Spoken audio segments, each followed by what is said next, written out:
London के एक बड़े से भवन में जॉर्ज नाम का एक चूहा रहता था। वह विदेश भ्रमण में बड़ी रुचि रखता था। अनेक देशों में वह घूमा था। यही कारण था कि जगह जगह के लोगों को उनकी वेशभूषा, आचार व्यवहार, संस्कृति, रहन सहन को देखने परखने से उसका ज्ञान भी बड़ा व्यापक हो गया था। जॉर्ज ने भारत देश की बड़ी प्रशंसा सुनी थी। अतएव उसके मन में भारतवर्ष देखने की प्रबल इच्छा उत्पन्न हुई।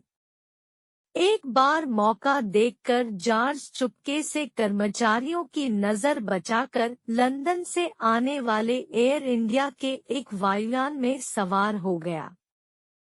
कहीं कोई उसे बीच में ही मारकर भगा न दे, इस भय से वह चुपचाप प्रसाधन में छिपकर बैठा रहा। दिल्ली का पालम हवाई अड्डा आने पर ही उसने चैन की सांस ली।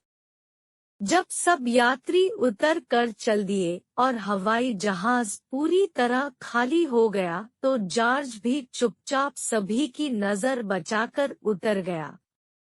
रहा झिलमिलाती हुई रोशनी में नहाती दिल्ली की चहल पहल और रंगीनियों को देखते हुए जॉर्ज चुपचाप चला जाता। इस अपरिचित देश में कहाँ रुकना चाहिए, यही वह मन में सोचत जा रहा था।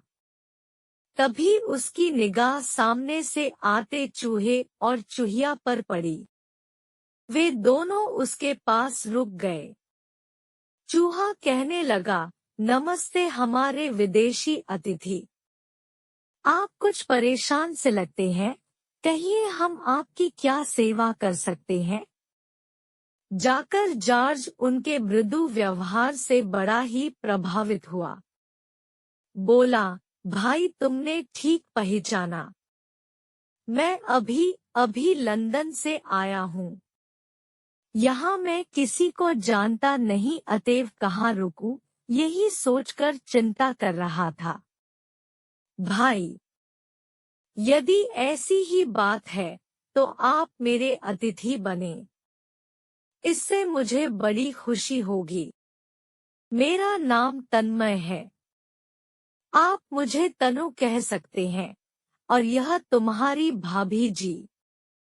तन्मय चूहा बोला, नमस्कार भाभी जी।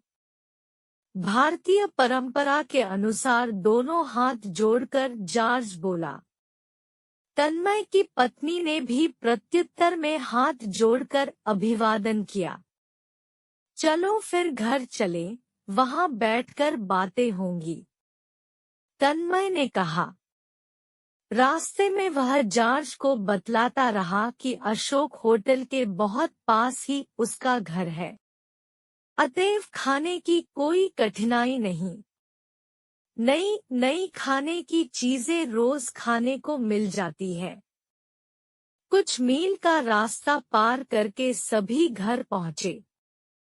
एक छोटे से पर साफ सुथरे बिल में तन्मय का घर था। तन्मय और उसकी पत्नी ने जॉर्ज का खूब स्वागत सत्कार किया। भोजन के बाद तन्मय ने जॉर्ज के स्वागत में अपने 4-5 मित्रों को एकत्रित कर लिया। कोई नाचने लगा तो कोई गाने। बड़ा हंसी खुशी का मनोरंजक वातावरण बन गया। जॉर्ज इतनी दोस्त अंग्रेजी देर से सुन रहा था कि तनु और उसके में ही बातें कर रहे हैं, अंग्रेजी गाने गा रहे हैं। उसने बड़े आश्चर्य से पूछा, क्या आपके देश की कोई भाषा नहीं है? क्यों नहीं, हमारी राष्ट्रभाषा हिंदी है, तनु का दोस्त बतलाने लगा। पर आपकी समझ में आ जाए इसलिए हम आपकी भाषा में बातें कर रहे हैं। मैंने यहाँ आने से पहले आपकी भाषा अच्छी तरह सीख ली है, और हम विदेशी तो बाहर जाने पर सदैव अपनी भाषा का ही प्रयोग करते हैं। अपनी राष्ट्रभाषा अपने देश के गौरव का प्रतीक है। जॉर्ज गर्व से सिर तानकर बोला, हमारे यहाँ तो अंग्रेजी का ही बहुत प्रचार है, विशेष रूप से शिक्षा में, सरकारी काम काज आदि में। तन्मय बोला, ओ, तभी तुम्हारा देश उतनी प्रगति नहीं कर पा रहा जितनी कि वह कर सकता है। अपनी मातृभाषा, राष्ट्रभाषा को छोड़कर पराई भाषा के प्रयोग से भला कहीं अपनी प्रतिभा का भी विकास हो सकता है। जॉर्ज ने कहा। तन्मय और उसके मित्र बड़े ही लज्जित हुए, उनकी भी समझ में आ रही थी। उन्होंने प्रतिज्ञा की कि अब वे सदैव मातृभाषा का ही प्रयोग करेंगे। अपने बच्चों में भी विदेशी भाषा के प्रति मोह न जगाएंगे। बाद दूसरे दिन तन्मय ने जॉर्ज को दिल्ली घुमानी शुरू कर दी। लाल किला, कुतुब मीनार, जंतर मंतर, चिड़ियाघर आदि अनेक स्थान दिखाए। जॉर्ज तनु की अतिथि परायणता से भी बड़ा ही प्रसन्न था। जितनी आत्मीयता और स्नेह उसे भारतवर्ष में मिला था उतना तो अपने देश में भी नहीं मिला था।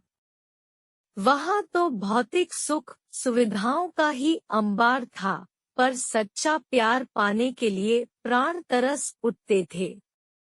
15 दिन तक दिल्ली की खूब सैर करने के बाद जॉर्ज ने अपने मित्र से विदा चाही, जिससे वह भारत के अन्य दर्शनीय स्थान देख सके।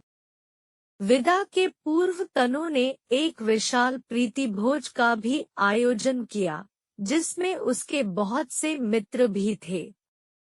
जॉर्ज अपने मित्र के स्नेहपूर्ण व्यवहार से बड़ा ही कृतकृत्य था। विदा के दिन तन्मय ने पूछा, दोस्त, सच सच बताना कि हमारा देश तुम्हें कैसा लगा? मैं जो भी कहूँगा सच ही कहूँगा। सच कहने के लिए बड़ी बड़ी सुंदर आँखों को, चाहे वह कठोर ही क्यों न हो, मैं बहुत बदनाम हूँ। अपनी ऊपर उठाकर मूंछों को फड़फड़ाकर जॉर्ज बोला। फिर पल भर चुप रहकर बोला, दोस्त, तुम्हारा देश जैसा सुना था वैसा ही पाया। पृथ्वी पर स्वर्ग जैसा लगता है। प्रकृति ने इसे खुले हाथों से वरदान दिया है। पारस्परिक प्यार और सहानुभूति जितनी मैंने यहाँ पाई है और किसी देश में नहीं है। ईश्वर में आस्था विश्वास तुम्हें बहुत से पापों से बचा लेता है। तुम्हारा देश और संस्कृति बहुत महान है, पर कहते हुए बड़े ही श्रद्धा के भाव भरे थे जॉर्ज की आंखों में। पर क्या? तन्मय ने तुरंत पूछा। पर भाई, किसी देश की संस्कृति की महानता तभी तक रहती है जब तक कि वहां के रहने वाले उसे बनाए रखें। तुम्हें सुनकर बुरा तो लगेगा, पर सच है तो कहूँगा ही कि तुम लोग अपने देश के गौरव को, उसकी महत्ता को भुला बैठे हो। तुम विदेशी भाषा का, विदेशी सभ्यता का अंधानुकरण कर रहे हो। ध्यान रखो, हमारी भौतिकता तुम्हें कभी सुख नहीं दे सकती। यदि भौतिक सुख साधनों से ही आत्म शांति मिल पाती तो फिर हजारों विदेशी उसे पाने के लिए तुम्हारे देश में ही क्यों आते? यदि तुम अपनाना ही चाहते हो तो हमारे गुण अपनाओ, सफाई, ईमानदारी, शिष्टाचार, नैतिकता आदि। ओ, मैं तो उपदेश ही देने लग गया। तुम भी मन में क्या सोच रहे होगे? कहते कहते जॉर्ज अनायास ही चुप हो गया। नहीं मित्र, तुम सच ही कह रहे हो। अपने देशवासियों को मैं तुम्हारा संदेश जरूर दूंगा। तन्मय भाव भरे स्वर में बोला। तन्मय ने जॉर्ज को बहुत सारे उपहार दिए। दोनों दोस्त देर तक एक दूसरे के गले मिलते रहे। जॉर्ज कहने लगा, भाभी जी को लेकर आओ न कभी जरूर। जरूर।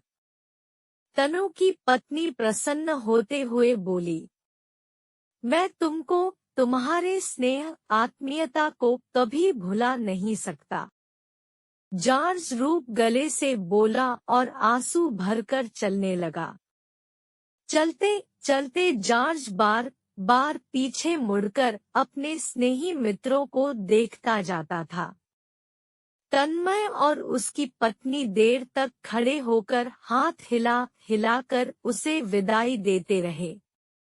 जॉर्ज जब आंखों से ओझल हो गया तो तनु बोला, चलो वापस चले। हाँ, चलना ही होगा। सूने रास्ते के एक्टर देखती। उसकी पत्नी बोली। दोनों ने घर की ओर कदम जरूर बढ़ाए, पर उन्हें लग रहा था कि उनके जीवन भर का परम स्नेही मित्र बिछुड़ गया है।